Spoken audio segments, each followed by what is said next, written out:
अगर तू जो जरूरी के बात करे छा, जरूरी हमरा के ठीक है, तो हमरा या तो 10,000 टका दे दे या हिसाब दे दे। कारखाना में 10टा कारीगर छे, सबको कोनो न कोनो मजबूरी छे। अब तू 10टा में 8टा के पैसा दे दे छा, तू हमरा गांव वाला समझ के 2 दिन लेट से दे जा। जब हमरा जरूरी नहीं रहती है तो हम इतना गण घसे लेवे करती है मशीन पर अच्छे पैसा के।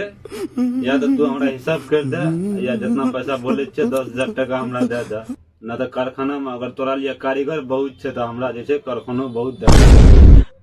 अब तू बोल पैसा देव तो अभी दे, न तो हम चल जाओ, बेग हमर तैयार छे। देखा इजराइल बहुत तू उकतावे छे, समझलन जते तू उकतावे छे एते कारखाना के कोनो कारीगर न उकतावे छे। अरे कोनो भी चीज शांति दिमाग से काम करत तो बहुत बढ़िया है छे।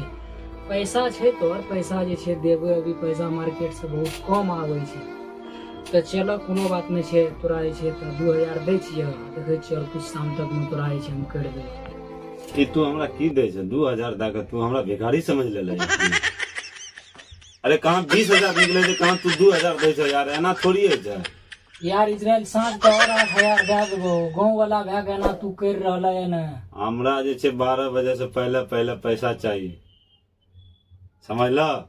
तू दे सकबा कि नहीं, बात बतावा हमरा। एक काम करे ना, गैर मार ले ई राखा नहीं इजराइल 2,000 अभी 12 बजे तक में देखे छे कोनो दिमाग लगा के तोर कोशिश करबे अब की भे जाए। 12 बजे तक में हमरा पैसा चाहिए तो चाहिए, ठीक है। पैसा अगर न देना तो कारखाना में तो एक मशीन नहीं रहे, सब मशीन बेच के लेके चलिए। ई चीज याद रखना।